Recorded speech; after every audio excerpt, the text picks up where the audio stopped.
ఈరోజు మా మెదక్ జిల్లా పార్లమెంట్ నియోజకవర్గ సమావేశాన్ని నిర్వహించడం జరిగి మన గౌరవ కేటీఆర్ గారు అదేవిధంగా హరీష్ రావు గారి నాయకత్వంలో ఈ యొక్క పార్లమెంట్ ఎన్నిక సందర్భంగా సన్నాహ సమావేశాన్ని అదేవిధంగా మొన్న జరిగిన ఎన్నికల్లో జరిగినటువంటి కార్యక్రమాల గురించి అన్నిటి కూడా ఈ యొక్క సమావేశంలో చర్చించుకోవడం జరిగింది.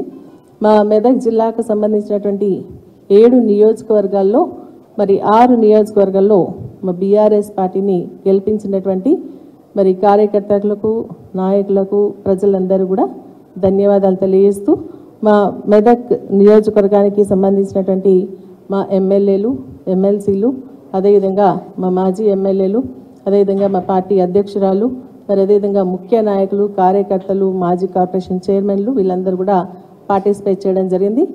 దాదాపు పొద్దున 11 o'clock నుంచి ఇప్పుడు 6 o'clock వరకు కూడా సుదీర్ఘంగా చర్చించుకోవడం జరిగింది, ఆలోచన కూడా చేయడం జరిగింది. కార్యకర్తల నాయకులందరూ కూడా చాలా ఉత్సాహంగా ఈ యొక్క రివ్యూ మీటింగ్లో పార్టిసిపేట్ చేయడం జరిగింది. వారు నియోజకవర్గాల వారీగా ఎదుర్కొన్నటువంటి సమస్యలు అదేవిధంగా మొన్న ఎన్నికల్లో జరిగినటువంటి కొన్ని పొరపాట్లను కూడా పార్టీ అధిష్టానం దృష్టికి తీసుకొని రావడం జరిగింది. వారంతా కూడా ఒకటే చెప్పడం జరిగింది, మేమంతా కార్యకర్తలుగా కేసీఆర్ గారి నాయకత్వాన్ని నమ్ముకొని పార్టీ శ్రేయస్సే మా ధ్యేయంగా మేము పనిచేయడం జరుగుతోంది. మాకు చిన్న చిన్న భేదాభిప్రాయాలు ఉన్నా కూడా వాటన్నిటిని కూడా పక్కన పెట్టి కేవలం పార్టీ గెలుపు కోసమే మేము కృషి చేయడం జరిగింది. ఇప్పుడు కూడా రేపు జరగబోయేటువంటి పార్లమెంట్ ఎన్నికల్లో మేమందరం కలిసికట్టుగా కృషి చేస్తాం.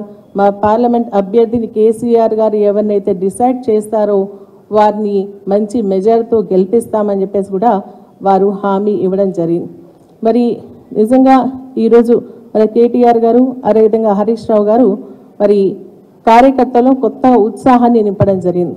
వారు అనేక సందర్భాల్లో జరిగినటువంటి ఇష్యూస్ అన్నిటిని కూడా వివరిస్తూ కార్యకర్తలు చెప్పిందంతా కూడా విని ఓపికగా విని నిజంగా ఇవి జరిగినాయి, ఇవి తప్పులు జరగకుండా మేము తప్పకుండా చూసుకుంటామని చెప్పేసి కూడా వారికి చెప్తూ కార్యకర్తల యొక్క గౌరవాన్ని కార్యకర్త యొక్క విలువలను వారి యొక్క మనోభావాలను గౌరవిస్తామని వారికి అండగా ఉంటామని ఏ సమయంలో ఎక్కడ ఏ కష్టం వచ్చినా కూడా కార్యకర్తలకు మేము మా తలుపులు ఎప్పుడు తెరిచే ఉంటాయని కూడా వారికి ధీమా ధైర్యాన్ని ఇవ్వడం జరిగింది. కొంతమంది మాట్లాడుతూ ఏంటంటే ఈరోజు బీఆర్ఎస్ పార్టీ కార్యకర్తలు ఎవరైతే మన ఎన్నికల్లో ఉత్సాహంగా పార్టిసిపేట్ చేయడం జరిగిందో వారందరిపైన అక్రమ కేసులు బనాయించే విధంగా కక్ష సాధింపు చర్యలకు పాల్పడుతూ ఉన్నారు అని చెప్పేసి వారి ఆవేదన కూడా వ్యక్తం చేయడం జరిగింది.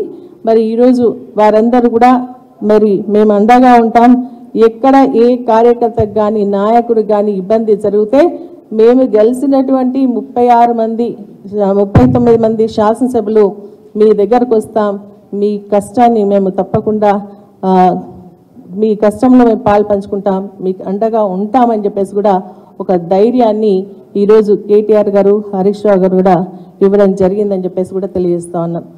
నిజంగా ఈరోజు ఏంటంటే కాంగ్రెస్ పార్టీ అధికారంలోకి రావడానికి గల కారణాలు స్పష్టంగా అందరూ కూడా చెప్పారు. ఎందుకంటే కేసీఆర్ గారి నాయకత్వంలో అనేక అభివృద్ధి సంక్షేమ కార్యక్రమాలు గత 10 సంవత్సరాలుగా జరిగినప్పటికీ కాంగ్రెస్ పార్టీ ఇచ్చినటువంటి అబద్ధానాల వాగ్దానాలతోని ఈరోజు అధికారంలోకి రావడం జరిగిందని చెప్పేసి కార్యకర్తలంతా కూడా వ్యక్తం చేయడం జరిగింది. ముఖ్యంగా ఈ యొక్క 6 గ్యారంటీలు కానీ అదేవిధంగా ఇంద్రమ్మ ఇండ్లకు సంబంధించినటువంటి విషయం కానీ అంతకుముందు ప్రస్తుత ముఖ్యమంత్రిగా ఉన్నటువంటి అప్పుడు పిసిసి ప్రెసిడెంట్ అవన్నీ రేవంత్ రెడ్డి గారు అనేక సమావేశాల్లో వారు స్పష్టంగా చెప్పడం జరిగింది ఏంటంటే 9th రోజు 9వ తారీఖున మేము అధికారంలోకి వస్తూ ఉన్నాం, మీకు 2 లక్షల రుణమాఫీ చేస్తాం, అదేవిధంగా మీ ధాన్యాన్ని అమ్ముకోదు 500 రూపాయలు బోనస్ ఇస్తామని, అంతేకాకుండా రైతు భరోసా కింద మేము 15,000 రూపాయలు ఇస్తాం, బీఆర్ఎస్ ఇచ్చే 10,000 తీసుకోవద్దు అని చెప్పేసి చెప్పడం ప్రజలు నమ్మడం జరిగిందని ముఖ్యంగా పరంబోగు భూముల్లో వ్యవసాయం చేసుకున్నటువంటి వారందరికీ కూడా మీ భూములన్నీ కూడా లాక్కుంటారు అని చెప్పేసి చెప్పి అబద్ధాల వాగ్దానాలతోని ఈరోజు అధికారంలోకి రావడం జరిగింది అని చెప్పేసి కూడా కార్యకర్తలు గ్రామాల్లో జరిగినటువంటి కొన్ని సంఘటనలను కూడా పార్టీ అధిష్టానం దృష్టికి తీసుకొని రావడం జరిగిందని చెప్పేసి కూడా నేను తెలియజేస్తా ఉన్నా. మరి నిజంగా ఈరోజు మా పార్లమెంట్ మెదక్ పార్లమెంటు మరి తెలంగాణ వచ్చినప్పటి నుంచి కూడా మరి అప్పుడు టీఆర్ఎస్ పెట్టి ఇప్పుడు బీఆర్ఎస్ పెట్టి ఖచ్చితంగా గెలుస్తా అని చెప్పేసి చెప్పడం అదేంటి టీఆర్ఎస్ గడ్డ మా సిద్దిపేట గడ్డ అని చెప్పేసి కూడా parliament area Medak parliament area అని చెప్పేసి కూడా చెప్పడం జరిగింది. మరి అదేవిధంగా ఈరోజు అప్పటి నుంచి ఇప్పటి వరకు కూడా మరి కేవలం టీఆర్ఎస్ పార్టీ గెలవడం జరిగింది. ఇప్పుడు కూడా బీఆర్ఎస్ పార్టీని మంచి మెజార్టీతో గెలిపిస్తామని చెప్పేసి కార్యకర్తలందరూ కూడా స్పష్టం చేయడం జరిగింది. మరి ఈరోజు ప్రభుత్వం అధికారంలోకి వచ్చిన తర్వాత మరి గెలిచినటువంటి శాసనసభ్యులుగా మాకంటూ ఒక ప్రోటోకాల్ ఉంది. కాన్స్టిట్యూషన్ మాకు కొన్ని రైట్స్ ఇవ్వడం జరిగింది. ఆ రైట్స్ అన్నింటినీ కూడా తుంగలో తొక్కే విధంగా ఈరోజు మాకు అందాల్సినటువంటి గౌరవం అందకుండా ప్రోటోకాల్ని వైలేట్ చేస్తూ వస్తుంది కాంగ్రెస్ ప్రభుత్వం. మరి మొన్న జరిగినటువంటి పల్లా రాజేశ్వరి గారి ఇష్యూ జరిగినట్టయితే ఆరోగ్యశ్రీ పథకంలో వారి లాంచింగ్కి రాకుండా ముందే లాంచ్ చేయడం, అదేవిధంగా మరి రివ్యూ మీటింగ్కి వెళ్ళినప్పుడు వారిని అగౌరవపరిచి బయటికి వెళ్ళే విధంగా చేయడం. మొన్న చింతా ప్రభాకర్ గారు మా శాసనసభ్యులు గారు ఇక్కడ సంగారెడ్డి శాసనసభ్యులు వారు ఒక ఎమ్మెల్యేగా మరి కళ్యాణ లక్ష్మి చెక్కులు ఇస్తున్నటువంటి సందర్భంలో వారిని ఇవ్వకుండా అడ్డుకొని అక్కడ ఇన్ఛార్జ్గా ఉన్నటువంటి వారితో ఇప్పించినటువంటి పరిస్థితిని గమనిస్తూ ఉన్నాం. మా నర్సాపూర్ నియోజకవర్గంలో కూడా మరి అదేవిధంగా ప్రజాపాలన కార్యక్రమంలో కానీ మరి అదేవిధంగా బస్ ఇనాగ్రేషన్ కార్యక్రమంలో కానీ గెలిచినటువంటి మేము ఎమ్మెల్యేలుగా కాకుండా ఓడిపోయినటువంటి మా మీద ఓడిపోయినటువంటి మరి కాంగ్రెస్ పార్టీకి సంబంధించినటువంటి వారితో లాంచ్ చేయించడం జరుగుతోంది. ఇది మంచి పద్ధతి కాదు.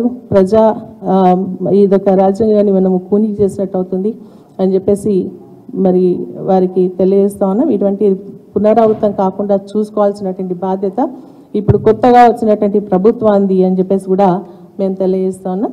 ఈ విధంగా మరి ఈరోజు ఈ యొక్క రివ్యూ చాలా స్పష్టంగా క్షుణ్ణంగా మాట్లాడుకుంటూ మనసులో ఉన్నటువంటి ప్రతి ఒక్క అభిప్రాయాన్ని మరి ధైర్యంగా చెప్పే విధంగా కార్యకర్తలు ఈ యొక్క సమావేశంలో యాక్టివ్గా పార్టిసిపేట్ చేయడం జరిగింది. అందరూ కూడా చాలా సంతోషంగా ఉన్నారు. ఇటువంటి ఎందుకంటే సంస్థాగతంగా మరి పార్టీని పటిష్టపరిచే విధంగా చేయాలి అని చెప్పేసి మరి ప్రతి కార్యకర్త కూడా చెప్పడం జరిగింది. అదేవిధంగా కేటీఆర్ గారు కానీ హరీష్ రావు గారు కూడా స్పష్టంగా చెప్పడం జరిగింది. అంటే ఇప్పుడు ఇటువంటి సమావేశాలు రెగ్యులర్గా పెడతామని, అదేవిధంగా జిల్లా స్థాయిలో మరి అదేవిధంగా నియోజకవర్గ స్థాయిలో మండల స్థాయిలో కూడా ఇటువంటి సమావేశాలు ఏర్పాటు చేస్తూ అదే సంస్థాగతంగా మరి పార్టీని పటిష్టపరిచే విధంగా కార్యకర్తలందరినీ ధైర్యంగా ఉండే విధంగా వారు మరి కార్యకర్తలకు నాయకులందరూ కూడా చెప్పడం జరిగింది.